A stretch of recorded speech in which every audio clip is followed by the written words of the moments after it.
తో పాటు ఇప్పుడు బండారు రామ్మోహన్ రావు గారు విశ్లేషకులు ఉన్నారు. మరొక గంగపురం వెంకటరెడ్డి బీజేపీ రాష్ట్ర అధికార ప్రతినిధి ఉన్నారు. రామ్మోహన్ గారు నమస్తే అండి. రాజమౌళి గారు నమస్తే. రామ్మోహన్ గారు, మనం చూడొచ్చు మొన్నటికి మొన్న ఏదైతే తెలంగాణ సీఎం రేవంత్ రెడ్డి ఒక సవాల్ విరిచారు, ఏదైతే కేసీఆర్ వచ్చినా ఓకే, కేటీఆర్ వచ్చినా ఓకే, దమ్ముంటే రావాలి చర్చకు అంటూ కూడా తను సవాల్ విసిరారు. ఇదే నేపథ్యంలో కేటీఆర్ కూడా దమ్ముంటే రాండి ప్రెస్ క్లబ్, సోమాజిగూడ ప్రెస్ క్లబ్లో దమ్ముంటే రండి, మీకు కేసీఆర్ అంతా అవసరం లేదు, ఒక కేటీఆర్ సరిపోతుంది అంటూ కూడా తాను ఈరోజు ప్రెస్ క్లబ్కి రావడం జరిగింది. ఇది ఇవాట మొత్తం మీద తెలంగాణలో ఒక హాట్ టాపిక్గానే వస్తుంది. గత 18 నెలలుగా ఇచ్చిన హామీలను నెరవేర్చలేదు, కానీ ఇప్పుడు మాట్లాడుతున్నారు ఒక్కొక్క హామీని కూడా బయట పెట్టాలంటూ కూడా తను వ్యాఖ్యలు చేశారు. అంటే ఎలా చూడొచ్చు ఇంటికి సవాల్కు ప్రతి సవాల్గా? రాజమౌళి గారు, మీకు పెద్దలు వెంకటరెడ్డి గారికి అట్లాగే మన స్వతంత్ర టీవీ ప్రేక్షకులకు నమస్కారం. సవాలు విసిరింది ఎవరు? మొదలు రేవంత్ రెడ్డి గారు కదా. ఒకసారి కొంచెం నేనుగా మన దానిలో వారు పెట్టుకున్న సమావేశం ఏమిటి రాజమౌళి గారు? జై భీమ్, జై బాపు, జై భీమ్, జై సంవిధానం కదా. ఆ పెద్ద ఎత్తున ఆయన పంపించారు. ఎవరిని? మన జాతీయ అధ్యక్షుడు ఖర్గే గారు కూడా వచ్చారు, అందరు వచ్చారు. ఖర్గే గారు స్వయంగా మాట్లాడిన దానిలో పెద్ద బాగా మీటింగ్ ఏదో అదే మాట్లాడారు, దాన్ని తప్పట్టాల్సిన అవసరం లేదు. ఆ మీటింగ్ తర్వాత, ఆ మీటింగ్ లోనే రేవంత్ రెడ్డి గారు మాట్లాడుతూ 60,000 మందికి ఉద్యోగాలు ఇచ్చాము మేము, 60,000కు ఒక్క మనిషి తక్కువ ఉన్నా సరే మీరు ఎల్బీ స్టేడియంలో లెక్క పెడదాం, లెక్క పెట్టుకోండి అన్నారు కదా. ఇక్కడ ఉన్న సమస్య అంతా ఏమంటున్నానంటే, 60,000 మందిని ఎల్బీ స్టేడియం నిలబెడితే ఒక్కరు తక్కువ లెక్క పెడితే క్షమాపణ చెప్తే కాళ్ళు మొక్కితే ఏదో అన్నారు, రకరకాలు మాట్లాడారు. కానీ దీన్ని అసెంబ్లీకి రమ్మనంటే బాగుండేది అప్పుడు కూడా, అది కూడా. కానీ అక్కడ అన్న తర్వాత దానికి ప్రతిగా అదే రోజు ఇటు పక్కన మన కేటీఆర్ గారు స్పందించారు. అంటే బస్తీ మీద సవాల్ అనుకుంటున్నారు. అంటే ప్రజా సమస్యలు ప్రస్తావించాల్సిన చట్టసభను పక్కన పెట్టి వాళ్ళు తొడగొట్టడాలు, మీసాలు మెలివేయడాలు, వస్తావా చూసుకుందారా అనడం, ఇవన్నీ ప్రజలు చూస్తున్నారు, చాలా అసహించుకుంటున్నారు కూడా. నా ఉద్దేశం అంటే మొదలైంది ఇక్కడి నుంచి ముఖ్యమంత్రిగా వారు. అట్లానే మాటలు కూడా కొంచెం మీరుతున్నాయి, ముఖ్యమంత్రి స్థాయికి తగ్గట్టు లేవంటున్నాను నేను. జనరల్ గా వారు కాంగ్రెస్ వాళ్ళు ఏమనుకున్నా సరే కానీ వాళ్ళకు కూడా, నాకు కాంగ్రెస్ మిత్రులు కూడా మాట్లాడారు, కొంచెం మా ముఖ్యమంత్రి అట్లా మాట్లాడేది లేదని చెప్పి. మోడీ అయితేంది, కేడీ అయితేంది, ఈ మాటలు కరెక్ట్ కాదు కదా. మనందరికీ ప్రధానమంత్రి ఏ పార్టీ అయినా, ఆ పార్టీకి నాకు సంబంధం లేదు, కానీ ఏ పార్టీ అయినా ఒక మనిషిని పట్టుకొని అట్లా అనడం కరెక్ట్ కాదు. సరే, వాళ్ళు ప్రస్తావించారు కనుక తన పేరు, కేసీఆర్ పేరు ప్రస్తావించారు, నేనే వెళ్తానని చెప్పి ఆ రోజు ప్రకటించారు. 72 టైం ఇస్తాను. కానీ ఇప్పటికీ ప్రజాస్వామ్యాధిగా నేను ఏమంటున్నాను రాజమౌళి గారు, ఈ ప్రజా సమస్యలు చర్చించడానికి అసెంబ్లీ చట్టసభలు వేదిక. దానికి రాకపోవడం, మొదటి నుంచి అంటున్నాను, కేసీఆర్ గారు అయితే అసెంబ్లీకి హాజరు కాకపోవడం, ఏదో 2 సార్లు మొక్కుబడిగా సంతకాలు పెట్టుకోవడం, అట్లా కాకుండా అసెంబ్లీలో చర్చలో పాల్గొనడం, ప్రతిపక్ష నాయకుడిగా ఉండాలంటున్నాడు. అక్కడ జగన్మోహన్ రెడ్డి గారు పోకపోయినా, ఇక్కడ కేసీఆర్ గారు పోకపోయినా అసలు అసెంబ్లీకి రాని వాళ్ళే మళ్ళీ ముఖ్యమంత్రులు అవుతున్నారు, చూస్తున్నాం కదా. అయితే కేసుల్లో ఇరుక్కు జైలు పోయిన వాళ్ళు, లేకపోతే అసెంబ్లీకి రాకుండా, ఇప్పుడు కాదు ఈ ఆనవాయితీ మొదలైంది, ఇప్పుడు కాదు. డిఎంకే అన్న డిఎంకే నేను చూస్తున్నాం తమిళనాడులో, అట్లాగే మొన్న ఆంధ్రప్రదేశ్ లో 2 ముఖ్యమంత్రులు అట్లాగే ఇప్పుడు కూడా. అట్లా చూసుకుంటే ఏంటంటే చట్టసభలు రావడం వాళ్ళ బాధ్యత అంటున్నారు. కేసీఆర్ గారు కూడా కరెక్ట్, చట్టసభలు రాకపోవడం కరెక్ట్ అని అనట్లేదు. చట్టసభలు రావాలి. ఆనాడు ఓడిపోయిన నాడు కూడా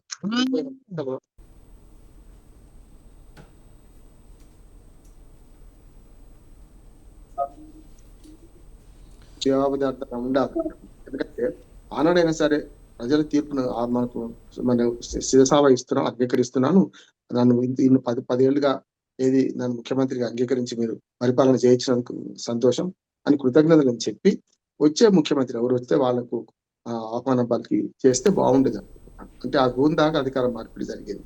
అధికారం పోగానే ఇంట్లోకి వెళ్ళి పడుకోవడం, అధికారం ఉన్నప్పుడు మాత్రం ఏది పడితే మాట్లాడడం, అది కరెక్ట్ కాదు. ఇవాటి విషయానికి వస్తే ఈ బస్తీ మీద సవాళ్ళు మానండి. ఇప్పటికైనా సరే ఆయన రాలేదు, వీళ్ళు అన్నారు, పూర్తి వేశారు, రాలేదన్నారు. కానీ గతంలో కూడా అధికారంలో ఉన్నప్పుడు కూడా కేసీఆర్ గారు చేసిన ప్రవర్తన మంచిది కూడా. ఎందుకంటే ప్రధానమంత్రి స్వయంగా వచ్చినప్పుడు అధికారిక కార్యక్రమాల్లో ఆ కుర్చీ ఖాళీ పెడితే వారం జరిగినాను నేను. ఎప్పుడైతే మీరు ముఖ్యమంత్రి కుర్చీ ఖాళీ పెట్టారో మీకు నష్టం జరుగుతుంది. చాలా సార్లు చూస్తున్నాం. స్టాలిన్ ఇండియా కూటమిలో ఉన్నాడు, మన తమిళనాడు ముఖ్యమంత్రి, ఆయన ప్రధానమంత్రి పోతున్నాడు కదా. మరి అట్లానే ప్రతిపక్షంలో ఉన్నంత మాత్రాన మన ముఖ్యమంత్రి కాకుండా పోడు, మన ప్రధానమంత్రి కాకుండా పోడు. అందుకని దయచేసి పార్టీల వాళ్ళు కూడా కోరితే ఏంటంటే, మా ముఖ్యమంత్రి, మా ప్రధానమంత్రి అనకండి, మన ప్రధానమంత్రి, మన ముఖ్యమంత్రి అనండి. అంతే తప్ప ఆ పదవులకు కళంక తీసుకురావద్దు. అందుకని రేవంత్ రెడ్డి గారు ఇప్పుడు కూడా చాలా సార్లు చూస్తున్నాను, వారే మన ముద్దది పెడుతున్నారు, వారే దాన్ని దాటుతున్నారు. అంటే ఎవరు పెట్టుకుంటారు? లక్ష్యాలు 100 రోజుల్లో హామీలు అమలు చేస్తారు. ఎవరు పెట్టుకోబట్టున్నారు? వాళ్ళు ఎందుకు పెట్టుకున్నారు? వాళ్ళే అన్నారు కదా. అందుకని ఇవాళ హామీల అమలు విషయంలో చర్చ జరగాల్సిన అవసరం ఉన్నది. ఎన్ని జరిగినాయి, ఎన్ని జరగలేదు. ఒక సలహా కూడా ఇస్తున్నాను. ఆంధ్రప్రదేశ్ లో మంచి పని జరుగుతుంది. ఎంత దుర్మార్గ రాజకీయాలు నడుస్తున్నా ఆంధ్రప్రదేశ్ లో ఏం చేస్తున్నారంటే ప్రతిపక్షం పోయి మొత్తం హామీల లిస్ట్ పట్టుకొని ఏది మనకు ఒకటి పెట్టుకున్నారు, అది వాళ్ళ మేనిఫెస్టో, పోయి ఇళ్ళకి తిరిగి వాళ్ళకు టిక్కులు కొట్టుకుంటున్నారు. అట్లాగే దానికి తగ్గట్టు మేము ఏం చేసామని చెప్పని మన కూటమి ప్రభుత్వం కూడా అదే పని చేస్తా ఉంటుంది. మీరు ఆ పని చేయండి, ప్రజల దగ్గర పోండి. ప్రజల దగ్గర పోతే అట్లా పోండి. మీ హామీలు ఎన్ని అమలైన, ఎన్ని అమలు కాలేదు, ఎన్ని ఇంకా బాకీ ఉన్నారు లేదంటారు. దేని మీదైనా ఇప్పుడు వ్యవసాయం మీద చర్చ అంటున్నారు. వ్యవసాయంలో ఎవరు పొడి చేశారు, ఎవరు పొడి చేయలేదనే చర్చ అంతా కూడా. కనుక వ్యవసాయ రంగానికి ఆనాడు ఉన్న 10 ఏళ్ళు వాళ్ళు ఏం చేశారు, ఇప్పుడు రాబోయే ఇప్పుడు ఈ 1.5 years వీళ్ళు ఏం చేశారు చెప్తే తేలిపోతుంది కదా. అన్నిటికంటే రాజమౌళి గారు ముఖ్యం ఏంటంటే ముంజేది కంకడానికి అర్థం అవసరం లేదు. రైతు భరోసా ఉంది, రైతు బంధు పది రైతు భరోసా అన్నారు. రైతు భరోసా ఎంతమందికి అందింది, ఎన్ని విడతలు ఎగ్గొట్టారు, ఎన్ని విడతలు ఉంది అయితే చూస్తారు కదా, ప్రజలకు తెలుసు కదా. మీరు ఏ పథకమైనా, నేను ఈ మధ్యన ఒక మాట చెప్పి ముగిస్తాను. ఆరోగ్య సర్వేని మేము తెలంగాణలో మొత్తం 6 ఉమ్మడి జిల్లాలు తిరిగినాం. 8 రోజులు తిరిగినాం. 2 రోజులు ఆదిలాబాద్, 2 రోజులు మొత్తం ఆదిలాబాద్ జిల్లా పెద్దది కనుక ప్రతి అక్కడికి పోగానే పేషెంట్లు అన్నది ఏంటంటే చాలా మంది, అయ్యా మాకు కేసీఆర్ కిట్ అందలేదు అన్న. కేసీఆర్ కిట్ మొత్తం పోయింది. నేను ఆరోగ్య సర్వే విషయం చెప్తున్నాను. కేసీఆర్ కాకపోతే ఇంక ఇందిరమ్మ కిట్ అని పెట్టుకోండి, ఇవ్వడానికి ఏమైంది? దానివల్ల పెద్ద నష్టం ఏంటంటే హాస్పిటల్ డెలివరీస్ తక్కువైనాయి. గతంలో కంటే హాస్పిటల్ డెలివరీస్ తక్కువైనాయి. పేరు పెట్టుకోవచ్చు ఆయన కేసీఆర్ కిట్ అని. అన్నపూర్ణ క్యాంటీన్ తీసేసి ఇందిరా మార్చింది కదా, కేసీఆర్ కిట్ తీసేసి రేవంత్ రెడ్డి కిట్ అని మార్చండి, మాకు అభ్యంతరం లేదు. ఇచ్చేది ఎవరైతే ప్రజల సొమ్మే కదా, మీరు ఇచ్చేది జేబుల నుంచి ఇస్తలేరు కదా. మరి కేసీఆర్ కిట్ బదులు ఆ కిట్ని ఇస్తే హాస్పిటల్ డెలివరీస్ పెరిగాయి కదా. ఒక్క మాట, ఉమ్మడి మెదక్, ఉమ్మడి నల్గొండ, ఉమ్మడి కరీంనగర్, ఉమ్మడి వరంగల్, ఉమ్మడి ఆదిలాబాద్, ఉమ్మడి నిజామాబాద్ 6 జిల్లాలు అంటే ఆల్మోస్ట్ సగం కంటే ఎక్కువ రాష్ట్రం కవర్ చేసి. రామ్మోహన్ గారు, నేను మళ్ళీ మీ దగ్గరికి వస్తా. రైట్, గంగాపురం వెంకరెడ్డి గారు చెప్పండి సార్. మనం చూస్తున్నాం మొన్నటికి మొన్న ఏదైతే ఒక సభలో సీఎం రేవంత్ రెడ్డి 60,000 ఉద్యోగాలు ఇచ్చాం మేము వచ్చిన తొలి సంవత్సరంలోనే, ఒక్కటి తక్కువ ఉన్న నేలకు ముక్కు భూమికి రాక్తాను అనే పదంలో తాను వాడాడు. అంటే తాను క్షమాపణ చెప్తానని వాడాడు, ఒక్కటి తక్కువ ఉన్న. కానీ చర్చకు రమ్మని చెప్పేసి తండ్రి కొడుకులు ఇద్దరు కూడా పిలిచారు. ఇదే నేపథ్యంలో 18 నెలలు గడిచినా కానీ కాంగ్రెస్ పార్టీ ఇస్తానన్న హామీలు నెరవేర్చలేదు, దానికి సిద్ధం అంటూ కూడా ఈరోజు కేటీఆర్ ఏదైతే సోమాజిగూడ ప్రెస్ క్లబ్కి వచ్చి బస్తీ మీద సవాల్ అంటూ కూడా సవాల్ ఇస్తారు. అంటే సవాళ్ళ పర్వమేనా, లేకుంటే రాష్ట్రంలో రైతులకు కావచ్చు, లేకుంటే నిరుద్యోగులకు కావచ్చు, లేదంటే ప్రజలకు కావచ్చు సేవ చేయాల్సింది ఏమైనా ఉందా? దీన్ని ఎలా చూడొచ్చు? ఇప్పుడు రాజమౌళి గారు లైవ్లో ఉన్నటువంటి పెద్దలు రామ్మోహన్ గారు, రామ్మూర్తి గారికి నమస్తే. మీరు మంచి చర్చ పెట్టారు. ఎందుకంటే ఇవాళ తెలంగాణ రాజకీయాలను చూసినట్టయితే ముఖ్యంగా కాంగ్రెస్ టీఆర్ఎస్ పార్టీల మధ్య జరుగుతున్నటువంటి దిగజారిన పద్ధతి, ఛాలెంజ్లు, పైల్మాన్ కొట్లాటలు, జబ్బలు తెలుసుకోవడము, తొడలు కొట్టుకోవడము, వస్తావా బిడ్డ రా, నీ సంగతి ఏంది, నా ఎంట్రక పీకలేవు, పేగులు మెడ వేసుకొని తిరుగుతా, లాగుల తొండలు వదులుతా, ఇదా అనండి. 2 పార్టీలు 9.5 సంవత్సరాలు ఒక పార్టీ పాలిస్తే 19 మాసాలుగా కాంగ్రెస్ పార్టీ పాలిస్తున్నటువంటి ముఖ్యమంత్రులు, ప్రభుత్వాలు, మంత్రులు మాట్లాడుతున్నటువంటి భాష సిగ్గుండాల వీళ్ళకి. నేను అంటున్నటువంటిది భారతీయ జనతా పార్టీ ప్రశ్నిస్తున్నటువంటిది. మీకు అధికారం తిట్టుకోవడానికి ఇచ్చినారండి వీళ్ళకి? ఒకరినొకరు తిట్టుకోవడం ప్రజలు ఎందుకు ఇచ్చినండి అధికారం? మీ ఇంట్లోకి వెళ్ళి సొమ్ము మీ ఇంట్లోకి వెళ్ళి తెచ్చి పెడుతుర్రా? నేను చేసినా అని చెప్తున్నారు. ఏడకెళ్ళి తెచ్చి చేసిండ్రు? ప్రజల సొమ్మే కదా, ప్రజలు కట్టిన పన్నులే కదా. అవి చేతగాక గత ప్రభుత్వం 9.5 ఏళ్ళుగా ఏం చేసిందో, ఓడిపోయినటువంటి పరిస్థితి లోపల ఆ అసహనంలో నుంచి, ఆ పదవి కాంక్షలో నుంచి, అనుభవించినటువంటి రాచరికంలో నుంచి బయటికి రాలేక వాళ్ళు మాట్లాడుతున్నారు. రాచరికం వచ్చింది కదా అనేటువంటి దానికి ఇంత విఫలమైనటువంటి ఏ ఒక్క స్కీమును కూడా ఇవాళ నేను ఛాలెంజ్ చేస్తున్నాను రాజమౌళి గారు. ఒక్క బస్సులకు సంబంధించి అది కూడా బస్సుల ఫ్రీక్వెన్సీ తగ్గించినారు. బస్సుల్లో పురుషులంతా నిలబడిపోతున్నారు. టికెట్లు తీసుకోలేనటువంటి మహిళలంతా ఎక్కడైనా కూర్చోవచ్చు అన్నారు కాబట్టి, నేను వ్యతిరేకం కాదు కానీ కూర్చోవచ్చు అన్నారు కాబట్టి మహిళలు ఆక్యుపై చేసినటువంటి సందర్భం లోపల ఏ ఒక్క స్కీము స్టాచ్యురేషను పూర్తి స్థాయిలో ఇంప్లిమెంట్ చేసిండ్రా ఈ ప్రభుత్వము? ఆ ప్రభుత్వం ఏం చేసిందో ఇవాళ మన కేటీఆర్ గారు మాట్లాడితే నవ్వొస్తుంది. మేము అన్ని ఉద్యోగాలు ఫిలప్ చేసినాం. మీరేం ఉద్యోగాలు ఫిలప్ చేసినారు? ఉద్యోగాల మీద పోరాటం చేసింది కోదండరామ్ గారి నాయకత్వంలో మేము కదా. ఒక సభ పెట్టడానికి మీకు అవకాశం లేదు. అరెస్ట్ చేసింది కదా కోదండరామ్ గారిని ఆ రోజున. మీరు రాత్రికి రాత్రి అరెస్ట్ చేసి పోలీస్ స్టేషన్లు 10 పోలీస్ స్టేషన్లు తిప్పినారు కదా. కొలువులకై కొట్లాట అనే కార్యక్రమం మేము సర్వనగర్ కార్యక్రమంలో పెడితే హైకోర్టుకు ఆర్డర్ తెచ్చుకుంటే కూడా మీరు చేసింది ఏంది? మీరు చెప్పింది ఏంది? అక్కడక్కడ కొన్ని ఉద్యోగాలు ఫిలప్ చేసినారు, మీరు చేయలే. మీరు చేయనటువంటి పనులన్నీ కూడా వీళ్ళు చేయలే. 60,000 ఉద్యోగాలని గత ప్రభుత్వం ఇచ్చినటువంటి నోటిఫికేషన్లను ఫిలప్ చేసినటువంటి సందర్భం ఉంది. కాబట్టి ఒక్క ఉద్యోగమైనా తక్కువైనా అనే మాటలు చెప్తున్నారు వాళ్ళు. ఇక లెక్క పెట్టాలా? ఏం మాటలండి? అంటే ఉద్యోగాలు వచ్చినటువంటి అందరిని పరేడ్ చేయిస్తారా? ఎల్బీ స్టేడియంలో ఒకటి తక్కువైతే ఎవరు ఏంది మీరు చేస్తున్నటువంటిది? ఇవాళ కేటీఆర్ గారు మాట్లాడితే వస్తుంది. ఫీజు రీంబర్స్మెంట్ పెండింగ్ పెట్టినారు. మీరే కదా పెట్టింది 1,000 కోట్ల రూపాయలు ఫీజు రీంబర్స్మెంట్. పిల్లల ఇప్పటికీ అదే మీరు చేస్తున్న పాలనని కొనసాగింపుగా, వారసత్వ పాలనగా, అవినీతి పాలనగా, అహంభావ పాలనగా, ఆధిపత్య పాలనగా బీఆర్ఎస్ అనుసరించిన విధానే కాంగ్రెస్ అనుసరిస్తుంది తప్ప కొత్తగా ఏం లేదు ఇక్కడ. ఏ కొత్తది ఉందో చెప్పమనండి. కాబట్టి ఇవాళ మాట్లాడుతున్నటువంటి పద్ధతి, ఇవాళ వీళ్ళు మాట్లాడితే పరిపాలన కోసం ప్రజలు ఓట్లేసిండ్రా, రైతుల కోసం ఓట్లేసిండ్రా? రైతులు అక్కడ దీనావస్థలో ఉన్నారు. వాళ్ళు చేసినవన్నీ మోసాలు, వీళ్ళు చేసినవి మోసాలు. ఒక్క హామీకి గత ప్రభుత్వం కట్టుబడి లేదు, ఈ ప్రభుత్వం అంతకంటే లేదు. అప్పుల గురించి మాట్లాడుతున్నారు. వాళ్ళు చేసిన విపరీతమైన అప్పులు, రకరకాల అప్పులు, కొత్త కొత్త ట్రెండ్స్ తీసుకొచ్చినారు. కాళేశ్వరం కార్పొరేషన్ అంటారు, ఇక్కడ సీతారామ ప్రాజెక్టు కార్పొరేషన్ అంటారు, మిషన్ భగీరథ కార్పొరేషన్ అంటారు, పాలమూరు రంగారెడ్డి కార్పొరేషన్. కొత్తవి ఆర్థిక శాస్త్రంలో రాష్ట్ర ప్రభుత్వాలు అనుసరిస్తున్నటువంటి దిగజారిన ఆర్థిక సంక్షోభంలో కనుక్కున్నటువంటి కొత్త పంత అని చెప్పిన ఆరోపణ. ఇంతకుముందు లేదండి. 15-20 సంవత్సరాల కింద ఈ కార్పొరేషన్ల ద్వారా రుణాలు సేకరించేటువంటి పద్ధతి లేదు. బడ్జెట్ ఎంత, ఆదాయాలు ఎంత, చేయవలసిన పనులు ఏమిటి అనేటువంటిది. ఇవాళ ఏంటంటే ఊహాజనితమైన హామీలను ఇచ్చి, ఊహాజనితమైన సంక్షేమ కార్యక్రమాలను ప్రజల ముందు పెట్టి, మేము ఆయన 10,000 ఇస్తా అన్నాడు కదా రైతు బంధు, మేము 15,000 ఇస్తాం. తర్వాత ఎనిక్కిరా రైతు కూలీలకు మేము 12,000 ఇస్తాం. కాబట్టి ఎనుకగొట్టు 3,000 4,000 ఇస్తాం. 3,000 ఉన్నటువంటి మహిళా ఆసరా పెన్షన్లను మేము 4,000 ఇస్తామన్నారు, ఇయ్యలేదు. మహిళలకు 2,500 అన్నారు, ఇయ్యలేదు. స్కూటీలు అన్నారు, కాలేజీ పిల్లలకు లేదు. ఉద్యోగాలు 2 లక్షల ఉద్యోగాలు ఒక సంవత్సర కాలంలో మేము ఫిలప్ చేస్తామని కాంగ్రెస్ ఇచ్చినటువంటి మేనిఫెస్టోలో 42 పేజీల మేనిఫెస్టో నా దగ్గర ఉంది. ఏం చేసిండ్రో అని అడుగుతున్నాను. వాళ్ళు చేసింది ఇంతే. దొందు అధికారంలో ఉండాలా, అధికారం చెలాయించాలా, ఆస్తులు సంపాదించాలా, అవినీతి చేయాలా అనేటువంటిది బీఆర్ఎస్ విధానాన్నే కొనసాగింపుగా చేస్తున్నాడు. ఇంత జరుగుతుంటే అనేక ఆరోపణల మీద ఎంక్వైరీ చేసినారు రేవంత్ రెడ్డి గారు. ఒక్క రిపోర్టు బయటికి రాలే. నేను అడుగుతున్నాను సూటిగా, ఇవాళ స్వతంత్ర టీవీ సాక్షిగా నేను అడుగుతున్నటువంటిది ఏంటంటే, కేటీఆర్ ఈ కార్ రేసింగ్లో నిర్దోష కాదా చెప్పండి, దోష కాదా చెప్పండి. ఎందుకంటే అక్కడ ఉన్నది ఒక అరగంట ఇంటర్వ్యూనండి. అక్కడ ఆయన ఇచ్చి నేను పేమెంట్ చేసిన అంటున్నాడు, నేనే ఆర్డర్ ఇచ్చిన అంటున్నాడు. అరవింద్ కుమార్ గారు మళ్ళీ వచ్చి ఆయన చెప్తే నేను చేసిన అంటున్నాడు. క్యాబినెట్ అప్రూవల్ లేదు. ఫారిన్ ఎక్స్చేంజ్ రెగ్యులేషన్ యాక్ట్ అంతా కూడా తుంగలో దొక్కినారు. డబ్బులను క్యాబినెట్ మినిస్టర్ తీసుకోవచ్చా? అంత డబ్బు చెల్లించడానికి క్యాబినెట్ మినిస్టర్కు హక్కు ఉందా లేదా? లేదు నా దృష్టిలో. క్యాబినెట్కి పోవాలా? వీళ్ళు చేసిన నాటకాలు ఏంటండి? డ్రామా, పెద్ద డ్రామా తెలంగాణ ప్రజలకు చూపిస్తున్నారు. సంచలనాత్మక కాంగ్రెస్ బీఆర్ఎస్ వినోదభరిత చిత్రము అనేటువంటిది మనకు కనపడుతున్నటువంటి ఒక అంశం కింద మనం తీసుకోవాల్సినటువంటి అవసరం ఉందని చెప్పి నేను భావిస్తున్నాను. మీరు తొడగొట్టడం ఏంటండి? సోమాజ్ కూడా ప్రెస్ క్లబ్ ఎందుకండి? ఆయన అసెంబ్లీ ఎందుకు పెట్టాడండి? డేటు చెప్పు, మా స్పీకర్కు లెటర్ రాయి, లెటర్ రాస్తే మేము వస్తాము. ఏందండి మీ తమాషనా? ఇది తమాషా నడుస్తుందా తెలంగాణలో?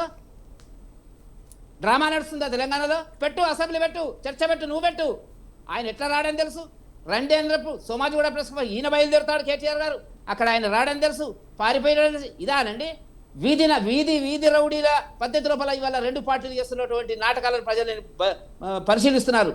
తప్పకుండా రెండింటికి ఇప్పుడు ఒక్కటి రాజమౌళి గారు, గత ప్రభుత్వం అనేక అక్రమాలు చేసిందని ఇప్పుడున్న ప్రభుత్వం చెప్తుంది. నేను అంటుంది, ముఖ్యమంత్రి గారు చెప్తున్నారు. ఆయన అక్రమాలు చేసిన ఇద్దరు పరిపాలన చేసినటువంటి వాళ్ళు ఒకరు, పరిపాలన చేస్తున్నటువంటి వాళ్ళు ఒకరు. ఈ 2 కూడా జరుగుతున్నారు. ఒకరి మీద ఒకరు ఆరోపణలు చేసుకుంటున్నారు. వాస్తవాలు కావా? భారతీయ జనతా పార్టీ భావించినట్టుగా గత ప్రభుత్వం చేసిన అక్రమాలు ఉన్నాయి, ఈ ప్రభుత్వం చేస్తున్నటువంటి అక్రమాలు ఉన్నాయి. ఒకరి మీద ఒకరు దొంగలు. నువ్వు 2 మర్డర్లు చేసినావంటే నేను 3 మర్డర్లు చేసిన, కాదు నేను 4 చేసిన అంటే 5 చేసినావు నువ్వు అనేటువంటి పద్ధతి. ఇదానండి పరిపాలన అంటే? రోడ్ల మీద ఉంటుందండి పరిపాలన అంటే? రైట్ వెంకరెడ్డి గారు, నేను మళ్ళీ మీ దగ్గరకు వస్తా. మనతో పాటు డిబేట్లో శ్యాముల్ కార్తిక్ గారు, అదేవిధంగా కాంగ్రెస్ రాష్ట్ర నాయకులు మన స్టూడియోలో ఉన్నారు. అదేవిధంగా బొమ్మెర రామ్మూర్తి గారు కూడా, బీఆర్ఎస్ రాష్ట్ర నాయకులు గారు కూడా జాయిన్ అయ్యారు. ముందుగా రామ్మూర్తి గారు వినబడుతుందా?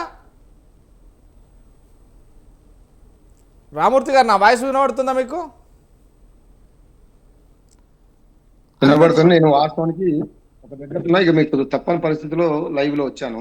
Yeah. చెప్పండి, అడగండి. ఎస్, ఏదైతే ఈరోజు సోమాజిగూడ ప్రెస్ క్లబ్లో కేటీఆర్ గారు వచ్చి సవాల్ విసిరారు, బస్తీ మీద సవాల్ అంటూ కూడా సీఎం రేవంత్ రెడ్డికి కుర్చీ కూడా వేయడం జరిగింది రమ్మంటే. కానీ రాజకీయంగా ఒడిదుడుకులో ఉన్న నేపథ్యంలోనే మీరు ఇచ్చిన హామీలు 18 నెలల నుంచి ఇచ్చిన హామీలను నెరవేర్చలేకుండా పోయారో. ఈ సవాల్కు కేసీఆర్ అవసరం లేదు, కేటీఆర్ ఒక్కటి చాలు అంటూ కూడా తన విషయాలు ఏదైతే ఢిల్లీలో తాను ఏదైతే తెలంగాణ ప్రజల కోసం వారు తీసుకొస్తున్నటువంటి కొన్ని నేతల కలవాలని అతను 2 రోజుల క్రితమే ఢిల్లీ వెళ్ళిన నేపథ్యంలోనే ఇప్పుడు సీఎం లేకున్నా మంత్రులనే రావచ్చు అని సవాలు విస్తుంది. అంటే ఎలా చూడొచ్చు దీన్ని? అంటే ఈ ప్రభుత్వం వచ్చి 18 నెలలు దాటింది. ఇచ్చిన ఏ ఒక్క హామీని నెరవేర్చకుండా నవ్విపోదురుగాక నాకింటి సిగ్గు అన్నట్టు ప్రవర్తిస్తున్నారు కాంగ్రెస్ ప్రభుత్వం. దానికి తోడు ఇంకా అబద్ధాలనే వల్ల వేసుకుంటూ ఇంకా అబద్ధాల పునాదుల మీద ఈ రాష్ట్రాన్ని నడిపిద్దాము అంటే ప్రజలు చూస్తూ ఊరుకోరు. ముఖ్యంగా ప్రతిపక్షంలో ఉన్న బీఆర్ఎస్ పార్టీ చూస్తూ ఊరుకోదు. ముఖ్యంగా ఆయన ఏమన్నాడు, రేవంత్ రెడ్డి అనేటోడు సవాల్ ఇసిరిండు. మీకు దమ్ము ఉంటే, ధైర్యం ఉంటే కేటీఆర్ గారు కానీ కేసీఆర్ గారు కానీ సవాలు విసురుతున్నారు, రండి, రైతులకు ఎవరు న్యాయం చేసిండ్రు, ఎవరు అన్యాయం చేసిండ్రు అని ఆయనే గోక్కున్నాడు. కొరువితోటి గోక్కున్నాడు. మరి సవాల్ ఇచ్చిన వారు ఆయన ఏ స్థాయిలో ఉన్నా ఎక్కడున్నా రావాలి కదా. సరే, కేసీఆర్ గారు ఆ టైంలో ఇక్కడ లేరు, ఫారంలో ఉన్నారు, వచ్చాడు, స్వీకరించాడు, టైం ఇచ్చాడు. మీకు చదువు రాకుంటే ఇంకేమైనా తెలుసుకోవాలనుకుంటే తెలుసుకొని రండి అన్నాడు. మరి వాళ్ళు రాకున్నా ఆయన తరపు నుండి మంత్రులను, ఎమ్మెల్యేలను, వాళ్ళ ప్రతినిధులను ఎవరినైనా పంపించచ్చు కదా. చర్చ కదా జరిగేది. మేమేమో దొంగసాటున అడుగుతలేదు కదా. ప్రెస్ క్లబ్ సాక్షిగా, విలేకరుల సాక్షిగా ఎవరు ఈ రాష్ట్ర ప్రజలకు అన్యాయం చేసిండ్రు, ఎవరు మాయ మాటలు చెప్పి అధికారంలోకి వచ్చిండ్రు, ఎవరు ఒడ్డెక్కేదాకా ఓడమల్లయ్య, ఒడ్డెక్కినాక బోడమల్లయ్య అని ఇప్పుడు తెడ్డు చూపెడుతున్నారు అనేది క్లియర్ గా ప్రజల ముందే పెట్టడం రమ్మని కేటీఆర్ గారు సవాల్ ఇచ్చినారు. ఆయన నిజంగా కూడా ఎప్పుడు కూడా రేవంత్ రెడ్డి అనేటోడు ప్రజలని మోసం చేస్తూ ఇచ్చిన ఎప్పుడు కూడా ఇట్లనే సవాళ్ళు చాలాసార్లు ఇసిరిండు. కొడంగల్లో ఓడిపోతే నేను రాజకీయ సన్యాసం అన్నాడు. అంతకుముందు హైదరాబాద్ లో వాళ్ళు గెలిస్తే రాజకీయ సన్యాసం అన్నాడు. అన్ని అబద్ధాలతోటి ఈ రాష్ట్రాన్ని నడిపించాలని చూస్తున్నాడు రేవంత్ రెడ్డి గారు. దీనికి తానే అంటే తందానే అనేది BJP party. BJP Congress party ఇద్దరు తోడు దొంగలై తెలంగాణ ప్రజలకు రావాల్సిన హక్కులు కానీ, రావాల్సిన అభివృద్ధి కానీ, రావాల్సిన నిధులు కానీ ఏమి రాకున్నా వీళ్ళు అడగరు, వాళ్ళు తేరు, వాళ్ళు ఇవ్వరు, వాళ్ళు ఇచ్చే పరిస్థితిలో లేరు. ఇప్పటికి 15 నెలల నుండి కేసీఆర్ గారు కొట్లాడి ఇగో భారతదేశంలోనే అన్ని రంగాలలో తెలంగాణను నెంబర్ 1 స్థానంలో ఉంచితే ఈ 18 నెలల్లో అన్ని రంగాలు కుదేలైపోతున్నాయి. ఏ ఒక్క వర్గం కూడా హ్యాపీగా ఉన్న దాఖలు లేరు. మీరు ఎవరినైనా తీసుకోండి, మీరు ఇచ్చే వీళ్ళు మేము అడుగుతుంటే కనీసం మాకు సపోర్ట్ చేయాల్సింది పోయి, సరే వాళ్ళు మాకు సపోర్ట్ చేయకుండా పర్వాలే, వాళ్ళని అడగాలి కదా. బీజేపీ వాళ్ళు అడగరు. అయ్యా మరి నువ్వు ఇచ్చినావు కదా, అటు ఆంధ్రలో 4,000 రూపాయలు పెన్షన్ పెంచుతామని వచ్చిన రోజే వెంటనే ఫస్ట్ సంతకమే పెట్టాడు, మరి నువ్వెందుకు పెట్టలేదని అడిగే దమ్ము బీజేపీ వాళ్ళకు లేదు. మేము అడుగుతుంటే ఆగా ఇంకా టైం ఇద్దాం అని ఇట్లా నాన్సుడి ధోరణిలో వీళ్ళిద్దరు తానే అంటే తందాన, నువ్వు ఏడ్చినట్టు చేయి, నేను కొట్టినట్టు చేస్తా అని బీజేపీ కాంగ్రెస్ పార్టీలు తెలంగాణ ప్రజలను వంచిస్తున్నాయి, మోసం చేస్తున్నాయి. కాబట్టే బీఆర్ఎస్ పార్టీగా ఈ ప్రజలకు కోల్పోతున్న హక్కుల్ని, ఈ ప్రజలకు హామీ ఇచ్చి తప్పించుకొని తిరుగుతున్న బీజేపీ కాంగ్రెస్ పార్టీని నిలదీయాల్సిన బాధ్యత మా ప్రతిపక్షంలో మాకున్నది. కాబట్టే నిలదీస్తున్నాం, ఖచ్చితంగా అడుగుతాం. మేము అడుగుతున్నాం కాబట్టి కొన్నైనా 50% అయినా రైతులకు రుణమాఫీ అయిందంటే అది కేసీఆర్ గారు, కేటీఆర్ గారు, హరీష్ రావు గారు నాయకులు అడగడం వల్లనే ఆయన చేయగలుగుతున్నారు. కాబట్టి భరోసా 3 సార్లు ఎగ్గొట్టారు, రైతు భరోసా ఒక్కసారి ఇచ్చారు. అది కూడా ఎంతమందికి ఇచ్చిండ్రు, ఎన్ని ఎకరాల లోపు ఇచ్చిండ్రు, ఇప్పటి వరకు క్లారిటీ లేదు. అంటే ఏది మహిళలకు ఇస్తానన్న 2,500 ఇయ్యరు, విద్యార్థులకు 2 లక్షల ఉద్యోగాలు ఇచ్చినామని ఈ సంవత్సరమే దాదాపు 60,000 ఉద్యోగాలు ఇచ్చినామని నిస్సిగ్గుగా ఇంత ఒక ముఖ్యమంత్రి స్థాయిలో ఉండి ఇలా మాట్లాడితే ఇలా ఆయన అంటాడు 60,000 ఉద్యోగాలు ఇచ్చినంటాడు. ఎక్కడిచ్చారు? మేము వేసిన 5,000 ఉద్యోగాలు టీచర్లు కలుపుకొని 6,000 కలిపి 11,000 టీచర్ ఉద్యోగాలు చేశారు.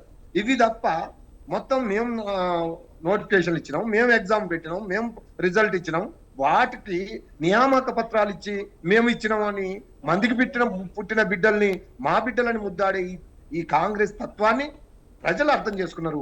ప్రజలు ఇప్పుడు గోసపడుతున్నారు. ప్రజలు ఏమనుకుంటున్నారు? అయ్యా మేము అనుకున్నాం 4,000 వస్తుందని ఓటేసినాం, లేదా 2,500 వస్తుందని ఓటేసినాం, స్కూటీలు వస్తాయని ఓటేసినాం, లేదా 2 లక్షల ఉద్యోగాలు ఇస్తారు, మాకు ఏజ్ అయిపోతుంది ఇస్తాడేమో అని ఓటేసినామని నిరుద్యోగులు అంటున్నారు. కాబట్టి ఏ ఒక్క వర్గం కూడా సాటిస్ఫాక్షన్ లేదు. కాబట్టి అన్ని వర్గాలు వీళ్ళకు కర్రు కాల్చి ఓత పెట్టడానికి రెడీగా ఉన్నారు. అందుకే స్థానిక ఎన్నికలంటే భయం.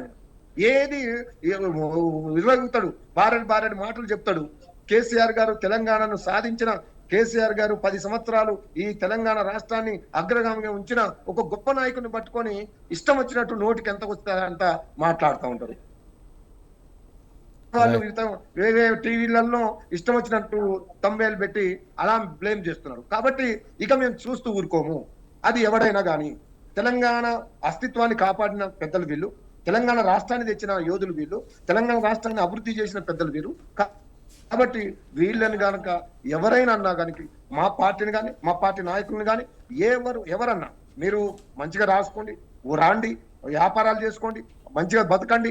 ఎవరిని కూడా ఒక్క మాట మేమన్నా ఆంధ్ర వాళ్ళని కానీ, ఆంధ్ర నుంచి వచ్చిన వ్యాపారస్తులు కానీ, ఆంధ్రలో ఉన్న రాజకీయ నాయకులు కానీ ఎప్పుడు కూడా బీఆర్ఎస్ పార్టీ ఒక్క మాట అనలే. కానీ మమ్మల్ని రెచ్చగొడుతున్నారు, మా ఆత్మగౌరవాన్ని దెబ్బతీస్తున్నారు. మమ్మల్ని మేము ఏదో పోనీ వాళ్ళు అధికారంలోకి వచ్చిండ్రు, ఇకనైనా ప్రజల్ని గురించి ఆలోచిస్తారు, ప్రజలకు మంచి చేస్తారని ఆలోచించారు. కానీ ఎక్కడ కూడా ప్రజలకు మంచి చేయకపోగా బీఆర్ఎస్ పార్టీ మీద లేనిపోని నిందలేసి గుడ్డగాల్చి మీదేసే ప్రయత్నం, ఒక ఎలాంటి ఆధారాలు లేకుండా ఇష్టం వచ్చినట్టు మాట్లాడే ఈ తత్వాన్ని ఖచ్చితంగా మేము జీర్ణించుకోలేకపోతున్నాం. ఖచ్చితంగా తిరగబడతాం, అడుగుతాం.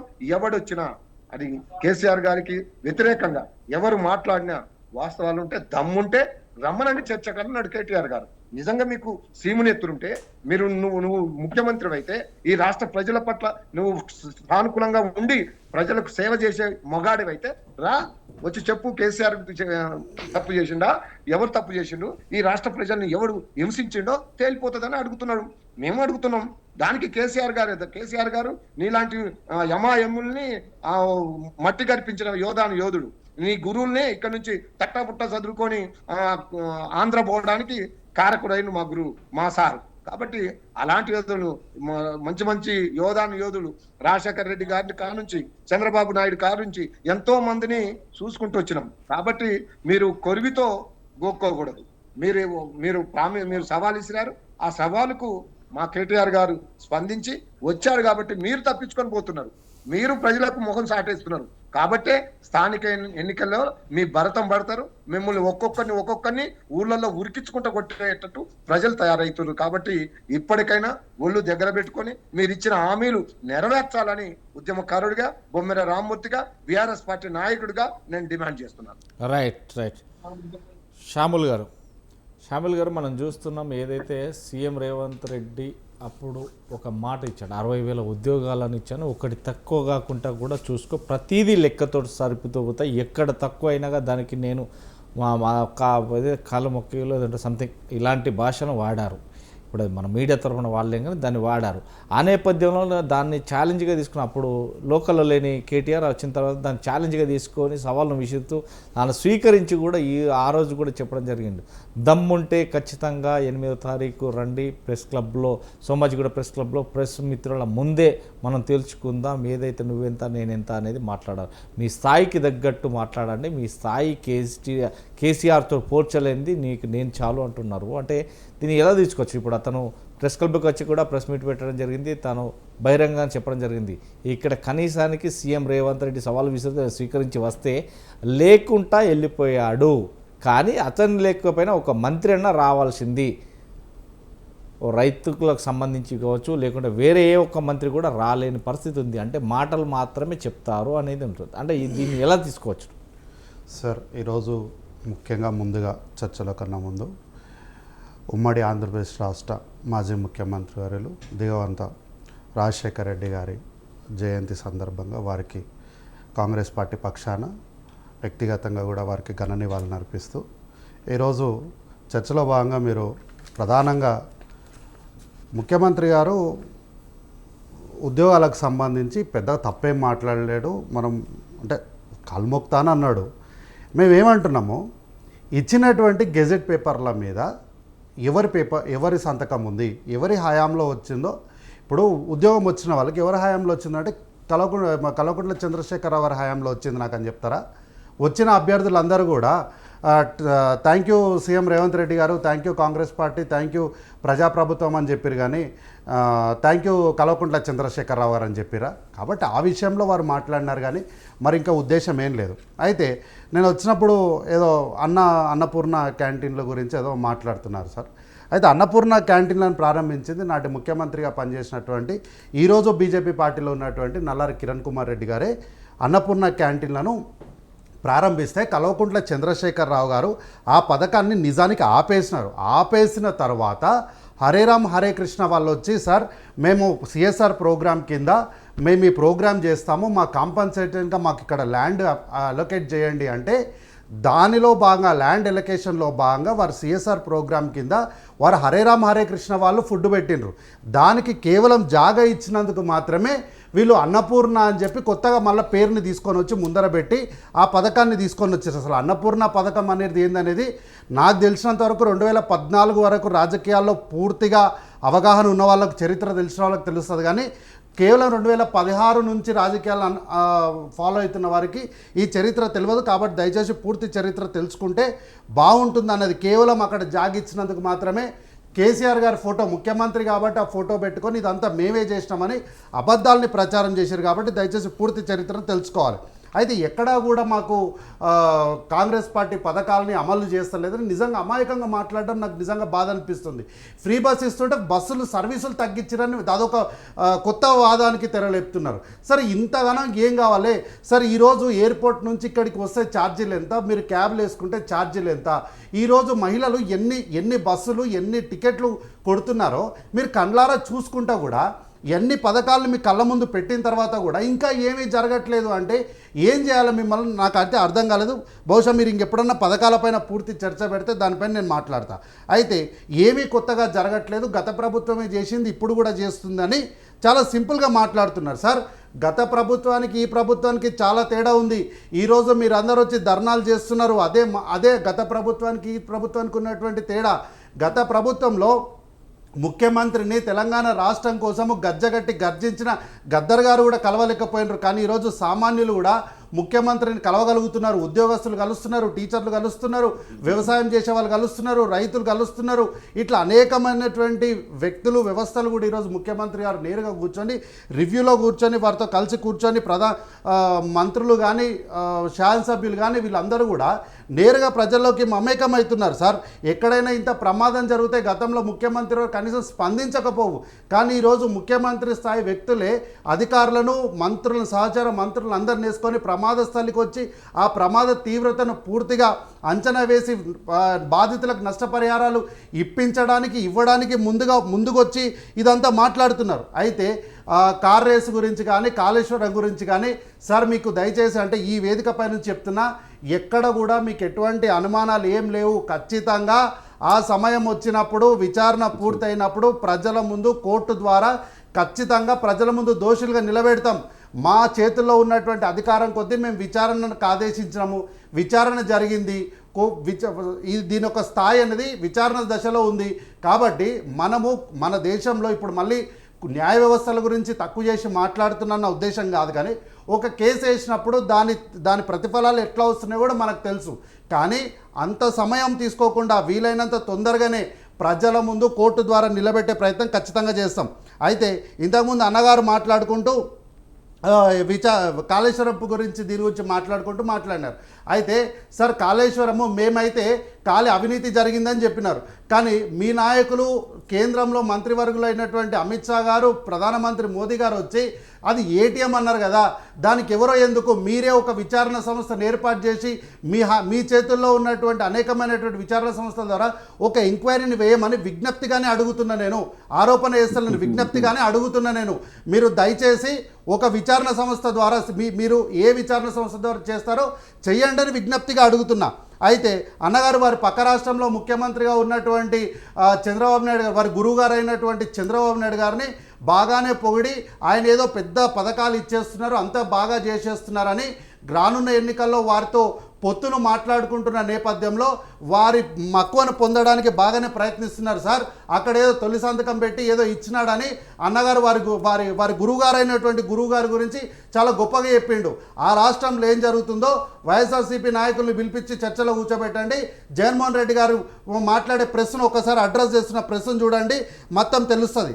అయితే ఈరోజు అన్నగారు మాట్లాడుకుంటూ చివరిలో కేసీఆర్ గారు ఏదో గొప్ప నాయకుడు, పెద్ద యోధుడు, తెలంగాణ రాష్ట్రాన్ని మొత్తం ఆయనే భుజాల మీద మోసుకొని నెత్తి మీద సరిపోకపోతే భుజాల మీద చేతుల మీద జైళ్ళలో పెట్టుకొని వచ్చిన పెద్ద గొప్ప చెప్పిండు.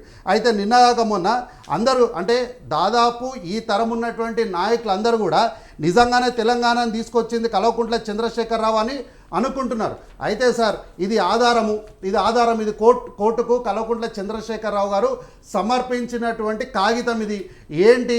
High court stays legal proceedings against KCR in rail roko case. ఏంటి? రైల్ రోకో కేసులో మీరు తెలంగాణ ఉద్యమం కోసము చేసినటువంటి తాలూకు ఒక కేసు ఆర్పిఎఫ్ వాళ్ళు పెట్టినరు. ఆ ఆర్పిఎఫ్ వాళ్ళు కేసు పెట్టినప్పుడు నిజంగా ఉద్యమకారుడు, నేను ఉద్యమకారుల గురించే మాట్లాడుతాను, ఉద్యమ నాయకుల గురించి మాట్లాడతలేను. ఉద్యమకారుడు అనేటోడు ఎవడైనా సరే ఎస్ ఆ రోజు తెలంగాణ రాష్ట్ర ఆవిర్భావం కోసము మేము ఈ ఉద్యమం చేసినాము కాబట్టి ఈ ఉద్యమం తాలూకు కేసులు ఎదుర్కోవడానికి మేము సిద్ధంగా ఉన్నాం, మేమే చేసినాము, ఈ ఉద్యమం మాదే, ఈ తెలంగాణ రాష్ట్ర ఆవిర్భావం జరిగింది మా వల్లనే ధైర్యంగా చెప్తారు ఏ ఉద్యమకారుడైనా. ఒక ఉద్యమకారుడే ఇంత చెప్పినప్పుడు ఒక ఉద్యమ నాయకుడు ఎన్ని చెప్పాలి, ఎంత ధైర్యంగా ఒక కేసును ఎదుర్కోవాలి. అట్లాంటి సందర్భంలో ఆఫ్టర్ ఆల్ ఒక RPF case, rail roko case విషయంలో ఏం చెప్పినారండి వార్తాపత్రిక ప్రధానంగా? A Prabhakar Rao appearing on behalf of Chandrashekar Rao contended that during the separation movement the call was given by Telangana Joint Action Committee TJSC not by Kalvakuntla Chandrashekar Rao.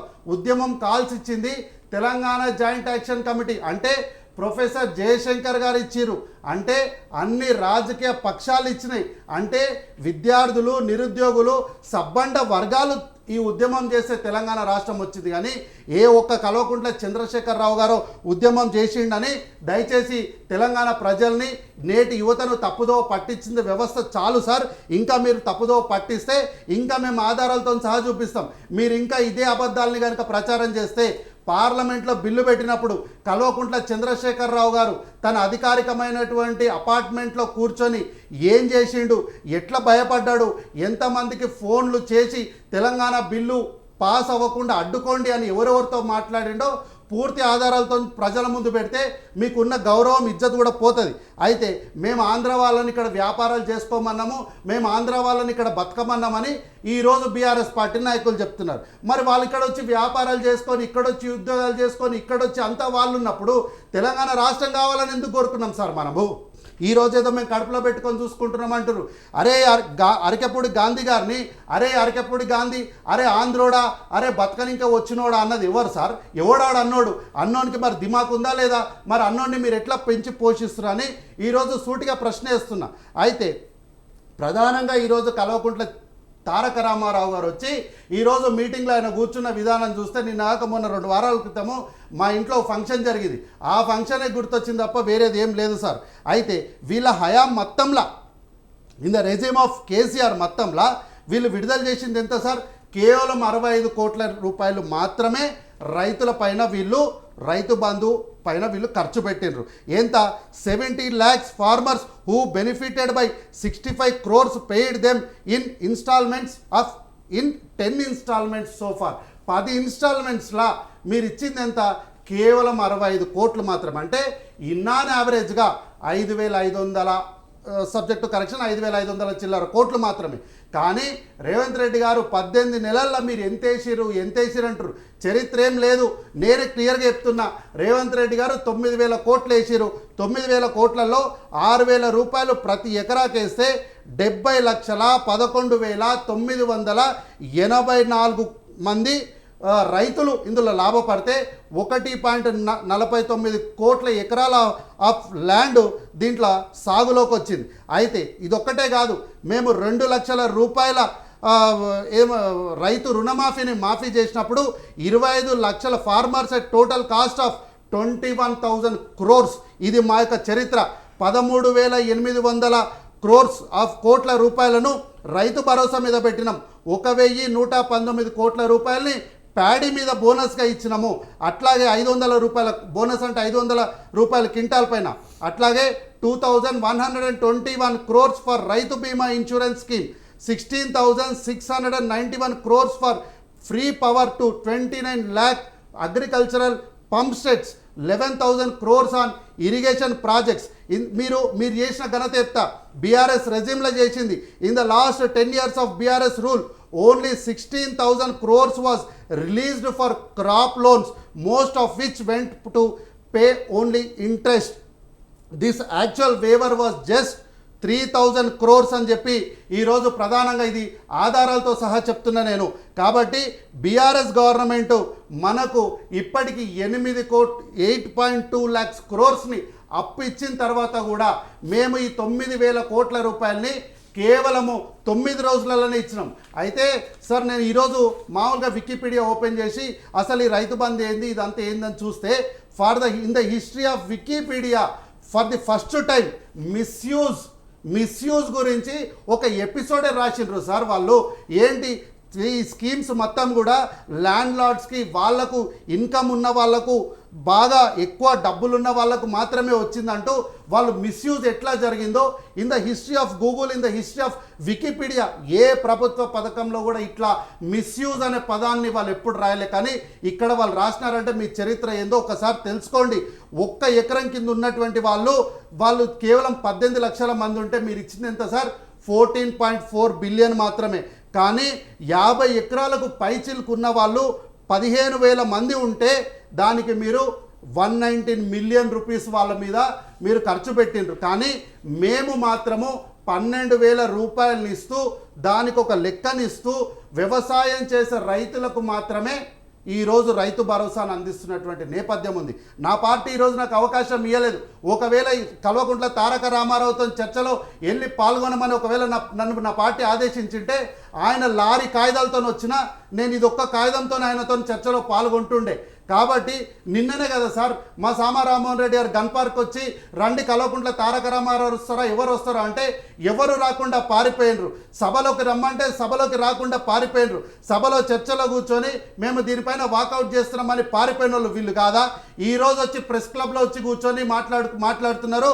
Press క్లబ్లో వీళ్ళు ఏమంటారు? Media మిత్రులు అంటారు. ఎట్లా అంటారు సార్? మీడియా వ్యవస్థల మీద పూర్తిగా దాడులు చేసి వాళ్ళని ధ్వంసం చేసినటువంటి వీళ్ళు వచ్చి ఈరోజు మీడియా మిత్రులు అని మాట్లాడుతున్నారు వీళ్ళు. కాబట్టి దయచేసి ఎప్పుడు కూడా తెలంగాణ రాష్ట్ర ప్రజల్ని ఇప్పటికైనా సరే మీరు తప్పుదో పట్టించకండి. మీరు ఏదైనా ఉంటే ప్రధాన ప్రతిపక్ష పార్టీగా సలహాలు సూచనలు ఏమైనా చేసేది ఉంటే దయచేసి సభకు వచ్చి చేయండి. కానీ ఇట్లా రోడ్ల మీద వచ్చి బస్తీ మే సవాల్ అంటే బస్తీ మే సవాల్కి రావాల్సింది ప్రభుత్వం కాదు. మీరు బీఆర్ఎస్ పార్టీ కార్యనిర్వహణ అధ్యక్షుడిగా వచ్చారు కదా, మీ దగ్గర ఒకవేళ చర్చకే రావాలి అంటే మా పిసిసి అధ్యక్షులు, మంత్రులు, శాసనసభ్యులు, ప్రధాన కార్యదర్శులు అవసరం లేదు. మేము వస్తాం, మాతో చర్చకు మీరు సిద్ధంగా ఉంటారా చెప్పండి. మీరు లారీ కాగితాలు పట్టుకొని రండి, ఇది ఒక్క కాగితంతో వస్తా, మీరు ఎవరు వస్తారో రండి ఇప్పుడు. రైట్. వెంకరెడ్డి గారు చెప్పండి. వెంకరెడ్డి గారు, సవాల్కు ప్రతి సవాల్ నేనంటే నేను మీకు ఇప్పుడు మనం చూస్తున్నాం. అదే సామాన్యమైన ఒక పౌరుడిగా నేను సిద్ధం అనేది ఇటు కాంగ్రెస్ వారి దగ్గర నుంచి వస్తున్నమాట. అంటే ఇటు సవాల్ కంటే సవాల్కు ప్రతి సవాల్ విసురుకోవడమేనా, ప్రజల బాగోగులేమన్నా చూడొచ్చా? అర్థమవుతుంది కదా కాంగ్రెస్ బీఆర్ఎస్ నాయకులు మాట్లాడుతున్న దిగజారిన మాటలు. ఏంది సవాల్ చేయడానికి? యుద్ధమా? మీ చట్టసభలు మీకు లేదా? మీరు అసెంబ్లీ పెట్టి మీరు చర్చ పెట్టండి, వాళ్ళు సమాధానం చెప్తా, మీరు సమాధానం చేస్తే ఇద్దరు దొంగలు ఒకరినొకరు లెక్కలు తీసుకోవడానికి చేతగాక ఇవాళ మాట్లాడుతున్నటువంటిది 2 అవినీతి పార్టీలు. మళ్ళీ గతంలో మాట్లాడినట్టుగా నాకు మాటలు ఏమి సవాల్ అండి? మీకు సవాళ్ళు రోడ్ల మీద సవాల్ చేయడానికి ప్రజల అధికారం ఇచ్చారా? సోమాజి కూడా అసెంబ్లీయా? అంటే మీరు ఇద్దరు అక్కడ వచ్చి మాట్లాడుకున్న తర్వాత కొట్టుకుంటారా? మీ కార్యకర్త వాళ్ళ కార్యకర్తలు ఇద్దరు కొట్టుకుంటే ప్రజలు ఆనందంగా చూడాలా? సంచలనాత్మకంగా ఇవాళ సంఘటన జరిగిందని చెప్పడానికి సిగ్గుండాలి 2 పార్టీ నాయకులకు సంబంధించినటువంటి వాళ్ళు మాట్లాడుతున్నటువంటిది. అసెంబ్లీ ఎందుకు మాట్లాడారు? అసెంబ్లీ ఎందుకు పెట్టారు? అన్ని పార్టీలు మాట్లాడతాయి కదా అక్కడ. మీరు ఈ కొట్లాడల పంచాయతీలు 2 పార్టీలు దొంగ పార్టీలు. నేను ఏమందుకు ఈ మాట అంటున్నా అంటే 2 ఏం తప్పులు చేసినాయో ఒకరి తప్పులు ఒకరిని ఎన్నుకొని భారతీయ జనతా పార్టీ ఏదైతే చెప్తున్నటువంటిదో ఈ 2 పార్టీలు చేస్తున్నటువంటి అక్రమాల అన్యాయాలు మాకు కాంగ్రెస్కు సంబంధం ఉందట. అనేక ఎగ్జాంపుల్ చెప్తా, ఒక్క ఎగ్జాంపుల్ చెప్తే నోరు ఎక్కడ పట్టుకుంటో తెలియదు.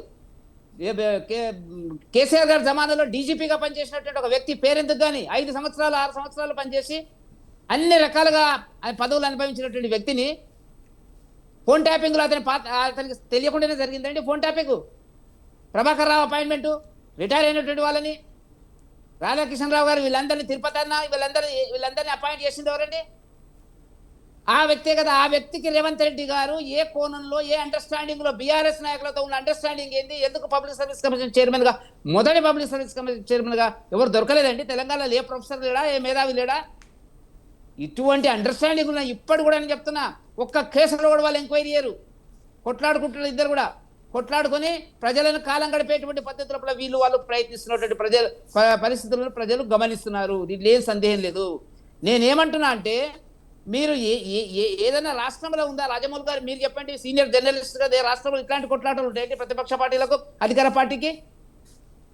దాన్ని గొప్పగా చెప్పుకుంటున్నారు, మేము రమ్మన్నాం సవాలు, మేము తొడగొట్టినాము రమ్మన్నాము, వాళ్ళు రాలేదు, పారిపోయినరు. ఇదా జరగాల్సింది దేశంలో? రాష్ట్రంలో జరగాల్సిన ప్రజాస్వామ్య పాలన, అంబేద్కర్ రాజ్యాంగ స్ఫూర్తిగా ఇవి ఉన్నాయా? ఈ క్లాసులు ఉన్నాయా? ఈ రకంగా రాయమని ఉందా? వాళ్ళు అసెంబ్లీకి రారు, వీళ్ళు రోడ్డు మీదకి రారు. ఎవరికి చర్చ మీద ఇంట్రెస్ట్ లేదు. అసెంబ్లీలో పెట్టు, ఆయన అడిగితేనే చర్చ పెట్టాలనా? ఏందండి, కేసీఆర్ అడిగితేనే చర్చ పెడతా, మా స్పీకర్ గారికి రాయండి అని అంటాడు ఆయన రేవంత్ రెడ్డి గారు. పెట్టి చర్చ పెట్టి ఎజెండా అయ్యి టేబుల్ చేయి, ఇష్యూస్ టేబుల్ చేసిన తర్వాత చర్చకు వస్తుంది కదా. మీరు సమాధానం చెప్తారు, వాళ్ళు చెప్తారు, అందరికీ తెలుసు, ప్రజలకు తెలుసు, మీరు ఇద్దరు దొంగలు, అవినీతి పార్టీలే రెండు అర్థమైపోయినటువంటి పరిస్థితి. ఒకరు అవినీతి వారిని కప్పించుకోవడానికి చేసేటట్టు ఒక ప్రయత్నం జరుగుతుంది. అది మాకు అర్థమైతే లేదా, ప్రజలకు అర్థమైతే లేదా? అదో గొప్ప పని కింద ప్రజలు ఏదో వీళ్ళకు బ్రహ్మరథం పడుతున్నట్టుగా చూసిండు. రేవంత్ రెడ్డి ఛాలెంజ్ చేసిండు, వాళ్ళ పార్టీ వాళ్ళు కేటీఆర్ గారు అంతకంటే గొప్ప ఛాలెంజ్ చేసిండు. బ్రహ్మాండంగా నడుస్తుంది సీను. అల్లు అర్జున్ సినిమానా ఇది? మహేష్ బాబు సినిమానా డైలాగులు కొట్టడానికి? ఇంత దిగజారిన ప్రభుత్వాలు ప్రపంచంలో ఎక్కడ లేదు. 75 ఏళ్ళ ప్రజాస్వామ్య భారతదేశంలో ఈ రకంగా మంత్రులు పాలించిన వాళ్ళు, ప్రస్తుతం ఉన్న వాళ్ళు మాట్లాడుకుంటున్న పరిస్థితి. కాబట్టి ఇవన్నీ కూడా ప్రజా సమస్యలను డైవర్ట్ చేయడానికి, వాళ్ళ మీద అవినీతి కేసులు తప్పించుకోవడానికి. ఆయన కేటీఆర్ అంటాడు, నా వెంట్రుక కూడా పిక్కోలేవు, ఏం చేస్తావు చేయంటున్నాడు. నేనేమంటున్నా రాజమౌళి గారు అంటే, 2 పార్టీల మధ్య రహస్య భగవాన్ ఉంది. మీరు తిట్టండి మేము తిట్టండి, మీరు తిట్టండి మేము తిట్టండి. అప్పుడు బీజేపీ వైపు ఎవరు చూడరు, ప్రజలంతా బ్రహ్మాండంగా మన 2 పార్టీల గురించి ఆలోచిస్తారు. ఒక్క కేసు మీద ఎఫ్ఐఆర్ ఇంతవరకు చార్జ్ చేయలేదు అంటే ఏమర్థం అండి? మీకు తెలుసు, ఈ ప్రభుత్వం ఓడిపోయినాడు, టీఆర్ఎస్ ప్రభుత్వం ఓడిపోయినాడు, పశు సంవర్ధక శాఖకు సంబంధించిన ఫైల్ అన్ని మాయమైనవి అనేటువంటి దాని మీద ఇంతవరకు చెప్పలే. నయం కేసు ఏమైందని చెప్పలే, డ్రగ్స్ కేసు ఏమైందని చెప్పలే, కాళేశ్వరం కేసు ఏమవుతుందో అర్థం కాని పరిస్థితి ఉన్నటువంటిది. విద్యుత్ శక్తి కొనుగోలుకు సంబంధించిన ఫైల్ వస్తాయంట, మేము చేసేటప్పుడు సమయం వచ్చినప్పుడు తగిన సమయం అంటే ఏం సమయము? ఈ కార్ రేసింగ్ సంబంధించినటువంటిది ఏంటి? అన్ని రకాల అవినీతి పద్ధతులకు పాల్పడేటువంటి గత ప్రభుత్వం యొక్క దారుల్లోపనే ఈ ప్రస్తుత ప్రభుత్వం వెళుతున్నది. కాబట్టి మీరు తిట్టండి మేము తిట్టుకుంటాము, మీరు మళ్ళీ తిట్టుకుంటే మీరు గొప్పలు మా గొప్పలు అని ప్రజలు అనుకుంటున్నారు. కానీ ప్రజలు అంత పిచ్చివాళ్ళు కాదు. పరిపాలన చెయ్యమని అధికారం ఇస్తే దాన్ని పక్కకు పెట్టి ఛాలెంజ్లు తొడగొట్టేటువంటి వ్యవహారాలను ఇవాళ 2 పార్టీలు మంత్రులుగా పనిచేస్తున్నారు, ముఖ్యమంత్రులుగా పనిచేస్తున్నారు, ఇప్పుడు మళ్ళీ ఎమ్మెల్యేలుగా పనిచేస్తున్నారు. ఇది దిగజారిన రాజకీయాలకు పరాకాష్ట. తెలంగాణ రాజకీయాలు బీఆర్ఎస్ కాంగ్రెస్ అనుసరిస్తున్నటువంటి విధానం అని చెప్పి భారతీయ జనతా పార్టీ తీవ్రంగా ఆక్షేపిస్తున్నది, విమర్శిస్తున్నది. ప్రజల వైపు మేము ఈ ఇష్యూస్ అన్ని తీసుకెళ్లేటువంటి సందర్భం మాకున్నది, మేము చేయబోతామని మాత్రం చెప్పగలుగుతాం. రామ్మోహన్ గారు, మనం చూస్తున్నాం ఎప్పటికైతే మొత్తం మీద అప్పుడు నేను చేసినటువంటి పనులను కొద్దిగా హెద్దే వచ్చేస్తేనే అప్పుడు 60,000 ఉద్యోగాలు మేము ఇవ్వడం జరిగింది. ఇప్పటి వరకు రైతుల ఖాతాల్లో సుమారుగా 2 లక్షల రూపాయలతో ఇన్ని కోట్ల రూపాయలు వేయడం జరిగింది. రైతు బీమాకు సంబంధించి ఇవన్నీ కూడా మేము చేస్తున్నాం. కానీ ఎక్కడ కూడా తగ్గకుండా మమ్మల్ని తిట్ల బోతుకంతో ఈ ప్రభుత్వాన్ని ఆపాదిస్తున్నారు అనేది కాంగ్రెస్ పార్టీ చెప్తుంది. అంటే ఇలాంటి నేపథ్యంలోనే ఇలాంటి ఆరోపణలు ఎందుకు వస్తున్నాయి, అసలు ఏంటి పరిస్థితులు? రాజమౌళి గారు ఒక మాట చెప్పాలి. ఎందుకంటే ఇప్పుడు షామిల్ గారి మీదే కాకుండా 3 పార్టీలు అదే చేస్తున్నాయి, ఏం తేడా లేదు. ఇప్పుడు అందరూ మొత్తం మీద నిజాలు చెప్పారు, అర్ధ సత్యాలని నిజమే చెప్పారు. అందరు గమనిస్తున్నారు కదా. 3 విషయాలు అడుగుతున్నారు ఈ ప్రభుత్వం మీద డిమాండ్ చేసే హక్కు ప్రజలకు ఉంటుంది కనుక 3 అడుగుతున్నాను. ఒకటేమో యువమిత్రుడు షామిల్ గారి మీద చాలా గౌరవం ఉంది నాకు, కానీ కొంచెం లెక్కలు రాసుకునేటప్పుడు చూసి రాసుకోండి. ఎందుకంటే 11 విడతలు మీరు రైతు బంధు గురించి చెప్పారు కదా, మొత్తం 12 విడతలు. మొదటి 2 విడతలేమో 4,000 వేశారు, 8,000 ఎకరం వేశారు, ఎకరానికి 8,000 సంవత్సరానికి. దానివల్ల 70,000 కోట్ల రూపాయలు మాత్రం పంచగలిగారు. 10 విడతలు అన్నారు, దయచేసి సవరించుకోండి. ఎందుకంటే తులసిరెడ్డి గారు లాంటి వాటితో కూడా నేను మాట్లాడిన వాడిని కనుక డిబేట్లలో లెక్కలు ఉంటప్పుడు కరెక్ట్ చెప్పాలి, లేకపోతే కష్టం. అంటే రైతు బంధు, రైతు భరోసాగా మారిన క్రమంలో 12వ విడత, 13వ విడత, 14, 15 4 వేదాల్లో మీరన్న అక్రమార్కులందరికీ 13వ విడత 12వ విడత వేసింది కదా, అందరికీ వేస్తామని వేసింది కదా. నిజమే, నేను కూడా వ్యతిరేకించిన, సమీల్ గారితో అంగీకరిస్తాను. ఎందుకంటే భూస్వాములకు పెద్ద పెద్ద అందరికి వేశారు, మన రియల్ ఎస్టేట్ భూములకు, మనకు ఇల్లు కట్టుకున్న వాటికి అన్నిటికీ వేశారు. ఆఖరి రోడ్ల మీద రోడ్లు పోయినాయి, గవర్నమెంట్ సేకరించిన వేశారు, తప్పే. తర్వాత 13వ విడతనైతే వీళ్ళు కవర్ చేయాలి కదా. ఇప్పటికి 3 విడతలు బాగుంటే 1 విడత మాత్రమే వేశారు, మిగతా 2 విడతలు బాగున్నారు. అట్లెందుకు నేను ఇప్పుడు పథకాల గురించి మాట్లాడితే నేను ప్రభుత్వాన్ని డిమాండ్ చేస్తున్న శ్వేతపత్రం విడుదల చేయండి. ఒకటి ఏమంటే, మీరు పలానా పథకం, ఉదాహరణకు వ్యవసాయంలో 5 హామీలు ఇచ్చారు. ఒకటి రైతు బంధును, రైతు భరోసా మాత్రం 15,000 అన్నారు, 12,000 తగ్గింది. రెండోది కౌలుదారులకు మీరు 12,000 ఇస్తున్నారు. తర్వాత వ్యవసాయ కూలీలకు మళ్ళీ వేరే వ్యవసాయ కూలీలకు 12,000 రూపాయలు అదనంగా ఒక్కొక్క సంవత్సరానికి ఒక్కరికి, కౌలుదారులకేమో మళ్ళీ 12,000 రూపాయలు, వ్యవసాయ మన కూలీలకు 12,000 రూపాయలు. అట్లానే మీరు రుణమాఫీ హామీలలో 2 లక్షల రుణమాఫీ అన్నారు. సరే, 100% 70%, 80% ఆ లెక్కలు వేరే ఉన్నాయి. నేనేమంటున్నాను, ఇప్పటికి కూడా మీరు వ్యవసాయ కూలీలకు, కౌలుదారులకు వీళ్ళకైతే వేయలే కదా. రైతు బంధు, రైతు భరోసా మార్చి 15,000 నుంచి 12,000 తగ్గించారు కదా. అది కూడా 1 విడత మొత్తం వేయగొట్టారు కదా, 2 విడతలలో సగం వేశారు కదా. దీని మీద శ్వేతపత్రం ప్రకటించండి. అట్లానే మిగతా హామీలు ఉన్నాయి. ఉదాహరణకు మీరు మహిళలకు స్కూటీలు ఇస్తున్నారు, 2,500 రూపాయలు ఇస్తున్నారు. దాని మీద కూడా శ్వేతపత్రం మహిళలకు ఏం హామీలు ఇచ్చాం, బస్సు కాకుండా 1000 హామీలు ఇచ్చా, ఈ సేవ ఇచ్చాం. నిరుద్యోగులకు 4,000 రూపాయలు ఇస్తాను ఎవరు చెప్పారు? ప్రియాంక గాంధీ సరూర్ నగర్ సభలో చెప్పారు. దాని మీద శ్వేతపత్రం ప్రకటించండి. అట్లానే ఈ మూడు పోగా చెప్తున్నా కదా, మన వ్యవసాయదారులకు ఇచ్చారు, నిరుద్యోగులకు ఇచ్చారు, మహిళలకు ఇచ్చారు హామీలు కాదు. వీటి హామీల విషయంలో ఏమేమి ఇచ్చాం, ఏమేమి 100 రోజులు కాదు, ఇప్పటికి 18 నెలలు అయింది కనుక ఏమి ఇచ్చారని ఒక శ్వేతపత్రం విడుదల చేస్తే మంచిగా ఉంటుంది. ఇంతకుముందు సామిల్ గారు ఒక మంచి మాట చెప్పారు. ఏమనంటే, పథకం ప్రారంభించింది అన్నపూర్ణ పథకం ఎవరు, మన కిరణ్ కుమార్. కరెక్టే. అంతకుముందు ఎన్టీ రామారావు పార్టీ పెట్టకపోతే, ఎందుకంటే నేను 50 ఏళ్ళ జర్నలిస్ట్, సీనియర్ జర్నలిస్ట్, 50 ఏళ్ళ నుంచి రాజకీయాలు చూస్తున్నాను. ఇందిరాగాంధీ ఇండియా అంటే వ్యతిరేకంగా రాసినవాడు. నేను మాట్లాడుతున్నా అంటే, అంతకుముందు 82లో పార్టీ పెట్టినప్పుడు 2 రూపాయల కిలో బియ్యం ఇస్తామని ఎన్టీ రామారావు గారు మనకు హామీ ఇచ్చారు. వెంటనే విజయభాస్కర్ రెడ్డి గారు ₹1.90 6 నెలలు బియ్యం ఇచ్చిండ్రు. రాజమౌళి గారు మీకు తెలుసు, తెలుసు. ఎవరికి పేరు వచ్చింది? ఎన్టీ రామారావు వచ్చింది. 2 రూపాయల కిలో బియ్యం వారికి వచ్చిందా? అట్లానే ఆరోగ్యశ్రీ అన్నా, ఫీజు రీఎంబర్స్మెంట్ అన్నా చెప్తున్నాం కదా, ఖచ్చితంగా రాజశేఖర రెడ్డి గారి పేరు వస్తుంది. ఇంకెవరికి రాదు. ఉచిత కరెంట్ అయినా అది పెటెంట్. అట్లాగే నేనేమంటా, రైతు బంధు అంటే, రైతు బంధు కేసీఆర్ పెటెంట్ హక్కు ముచ్చట్లేదు. ఏదైనా కొత్త ప్రభుత్వం వచ్చినప్పుడు కొన్ని పథకాలు, మిషన్ భగీరథ కానీ, మిషన్ కాకతీయ కానీ ఓ పెటెంట్ హక్కు వస్తుంది. నేనేమంటున్నానంటే, వీటిలలో ఎవరు ముందు ఎవరు వెనక కాదు. ఎవరు ముందు పెట్టినా, ఎవరైతే సక్రమంగా అమలు చేసినా వాళ్ళకి పేరు వస్తుంది. ఎవరైతే దాన్ని ఖాయం చేసుకుంటే వాళ్ళకి పేరు వస్తుంది. తెలంగాణ ఉద్యమం గురించి చిన్నారెడ్డిలు చాలా మంది పోయింది కదా. మరి కేసీఆర్ వచ్చినాక ఉద్యమం ఎందుకు వచ్చింది, పెరిగింది ఎందుకు? మనందరం సహకరించారు. ఇంతకుముందు వెంకటరెడ్డి గారు చెప్పినట్టు కోదండరామ్ గారితో సహా మనందరం పాల్గొనమే. కానీ అందరం పాల్గొనడం వేరు, దాని చివరాఖరికి సాధించడం వేరు. దాదాపు 50-60 ఏళ్ళ ఆకాంక్ష నెరవేరింది. ఇప్పుడు ఎవరు పెద్ద, ఎవరు కాదు, ఎవరు చేసిన అనేది అనవసరం చర్చ. తెలంగాణ వచ్చేసింది. ఎవరు ఖాయం చేసుకున్నా, ఇచ్చింది ఎవరు, తెచ్చింది ఎవరు, సహకరించింది ఎవరు, చిన్నమ్మ ఎవరు, పెద్దమ్మ అంటే మళ్ళీ మొదటికి వస్తుంది. ఒక్క మాట అడుగుతున్నాం. ఒకటేమో పథకాల గురించి ఓ శ్వేతపత్రం విడుదల చేయండి, ఈ బహిరంగ చర్చలు అవసరం లేదు, అసెంబ్లీ ప్రకారం చర్చలు చేయండి, బెస్ట్ ఉంటుంది. రెండోది, విచారాల మీద కూడా ఒక మాట ముగిస్తాను. విచారణలు జరుగుతున్నాయి కదా, కొన్ని ముగియడానికి వచ్చినాయి, కొన్ని మధ్యలో ఉన్నాయి. నేను మొదటి నుంచి విచారణ చెప్తాను. మొట్టమొదటి టెలిఫోన్ కుంభకోణం అన్నారు. టెలిఫోన్ ఏదైతే మన ట్యాపింగ్ ఉందో దాని మీద విచారణ జరుగుతుంది. ఇంకా కొనసాగుతూనే ఉంది, నడవనియండి, అది దానికి లెక్కకు వస్తుంది. కానీ మీరు గొర్రెల కుంభకోణం అన్నారు కదా, ఏమైంది మరి, ఇటు పోయిందో తెలియదు ఇప్పుడు దాకా, దాని అతిగతి లేదు. మూడోది ఏంటంటే, యాదాద్రి భద్రాద్రి ఈ విద్యుత్ కేంద్రాల మీద ఛత్తీస్గఢ్ నుంచి కరెంటు కొన్నప్పుడు, లేకుంటే మనకు BHEL నుంచి తీసుకున్న దాని మీద పెద్ద ఎత్తున కమిషన్ పెట్టిండ్రు. మనకు ఎవరు నరసింహారెడ్డి గారిని కమిషన్, ఆయన ప్రెస్ లో మాట్లాడిన ఆనాడు చెప్పాను, నేను అడ్వకేట్ చెప్తున్నాను, ఆయన మిత్రుడే నాకు, కానీ ఆయన ఉండడు 4 రోజులు అన్నారు. అదే జరిగింది. సుప్రీంకోర్టు మద్దలించి పక్కకు పెట్టింది. లోకూరు గారి కమిషన్ ఆయన హైకోర్టు జడ్జి, మన హైకోర్టు ప్రధాన న్యాయమూర్తి చేసి, మనకు మన సుప్రీంకోర్టు న్యాయమూర్తి చేసాం. ఆయన నివేదిక ఇచ్చి 3 నెలలు అయిందండి. మరి యాదాద్రి భద్రాద్రిలో అవినీతి జరిగింది అన్నారు కదా, నిజంగా నిర్ణయానికి డిమాండ్ అవినీతి జరిగింది అంటున్నాను. జరిగితే దాన్ని బయట పెట్టి వెంటనే దోషులకు శిక్ష పడానా లేదా? దాని నివేదిక 3 నెలలు అయింది, గవర్నమెంట్ దగ్గర పెట్టుకున్నారు, ఎందుకు దాన్ని బయట పెట్టలేరు అంటే, అలా కేసీఆర్ పేరు, KTR పేరు లేదా, లేకపోతే ప్రభుత్వం పేరు లేదా, తెలవాలి కదా అంటున్నాను. ఇక 4వది, ఏదైతే కాళేశ్వరంలో మూడు జరిగినాయి. ఎన్డీఎస్ఏ రిపోర్ట్ ఒకటి ఉన్నది.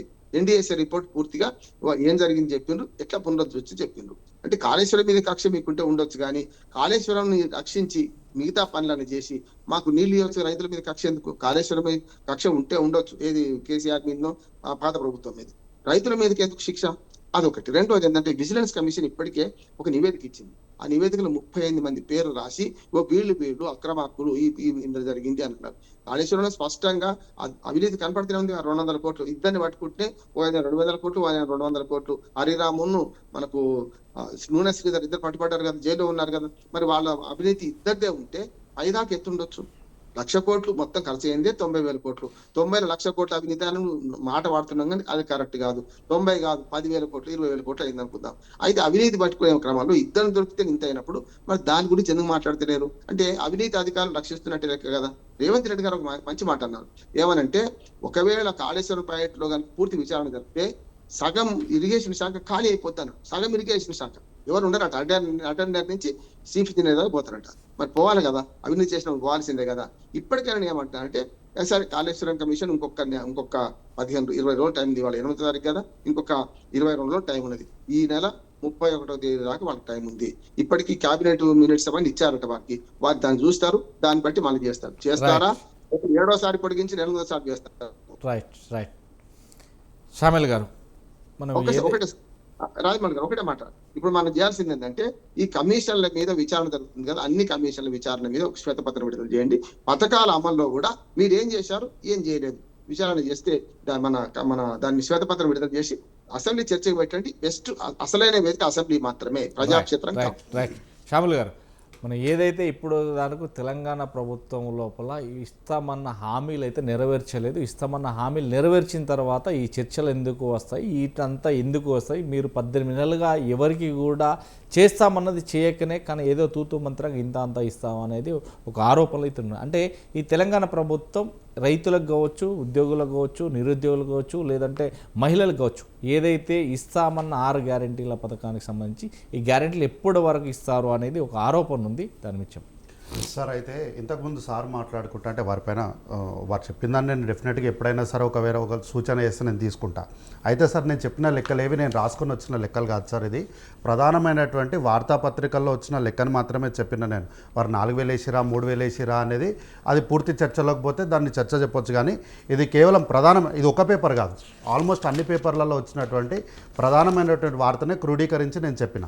అయితే సార్, ఈరోజు బీజేపీ పెద్దలు మాట్లాడుకుంటూ ఇదేం సంస్కృతి, తెలంగాణలో తొడలుగొట్టే సంస్కృతికి ఎవరు దారి లేపిరు, దానికి ఎవరు తెరలేపిరు అనేది దయచేసి వారికి అన్ని విషయాలు తెలుసు, ప్రత్యేకంగా నేను చెప్పే అవసరం కూడా లేదు. అయితే మేము కూడా ఏమంటున్నామంటే సార్, ఇట్లా ప్రెస్ క్లబ్లల్లో ఆడైడ రోడ్ల మీద చర్చలు వద్దు.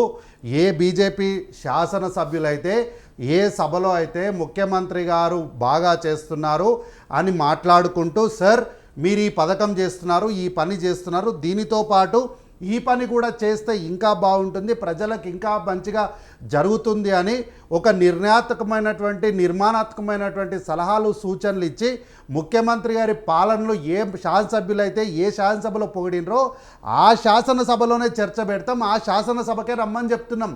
కానీ వాళ్ళు వస్తలేరు, దానికి ఏం చేయమంటారు? మళ్ళా ఆ కోవలో మాట్లాడుకుంటూ ముఖ్యమంత్రి అయినటువంటి రేవంత్ రెడ్డి గారు ఏమన్నారంటే, నా కార్యకర్తల్ని తీసుకొని వస్తా అని చెప్పి మాట్లాడుకుంటూ ఇంత ఫ్లో ఆఫ్ స్పీచ్లా మీ నాయన కల్వకుంట్ల చంద్రశేఖరరావు గారిని తీసుకొని అని ఒక పదాన్ని అది బౌన్స్ అయ్యి ఎగిరిపోయింది.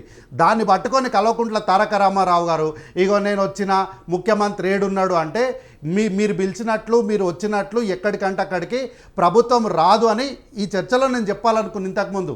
అందుకోసమని నేనేమన్నా, ముఖ్యమంత్రి రాడు, ప్రభుత్వం అట్లా ఎక్కడ పడితే అక్కడికి రాదు, ప్రభుత్వము బాధ్యతగా శాసనసభలో మాట్లాడుతుంది. మీకంతా కుతూహలంగా ఉంటే వేదికలపైన చర్చకే నేను చెప్పిన, నేను కొట్టుకోవడానికో లేకపోతే కుస్తీ బలాలు పట్టుకోవడానికో కాదు. మీ పార్టీ నాయకులు ఒక ఆయన ఉంటాడు జూబ్లీహిల్స్లో, ఆయనలాగా కుస్తీలు పట్టుకోనికే కాదు. ఒకవేళ చర్చనే కావాలంటే కాగితాలు పట్టుకొని మేమంటే కార్యకర్తలుగా మేము వస్తామని చెప్పిన తప్ప ఇంకోటి చెప్పలేదు సార్. అయితే ఎక్కడ కూడా రేవంత్ రెడ్డి గారు కల్వకుంట్ల చంద్రశేఖరరావు గారిని శాసనసభలోకి రమ్మని చెప్పి ఎక్కడ చెప్పలేదు, అంటే లేఖ రాయమని చెప్పలేదు. అయితే కాళేశ్వరం పైన మాకేం కక్ష లేదు సార్. దయచేసి మీ ద్వారా ప్రజలకు కూడా క్లారిటీ ఇస్తున్నా. నేను కాళేశ్వరం పైన మాకేం కక్ష లేదు.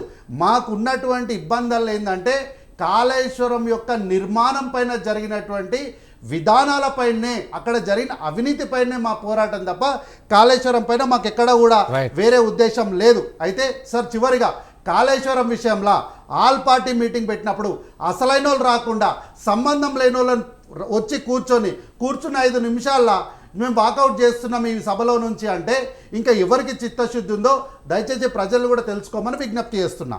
రైట్. మొత్తం మీద ఈరోజు మిడ్ డే డిబేట్లో పాల్గొన్నటువంటి మీ అందరికీ కూడా నమస్తే అండి. బండారు రామ్మోహన్ గారికి, శ్యాముల్ గారికి, అదే గంగపూరి వెంకటరెడ్డి గారికి, బొమ్మర రావు గారికి థ్యాంక్ యూ వెరీ మచ్ అండి. మరో మిడ్ డే డిబేట్తో మళ్ళీ వెళ్దాం. Thank you.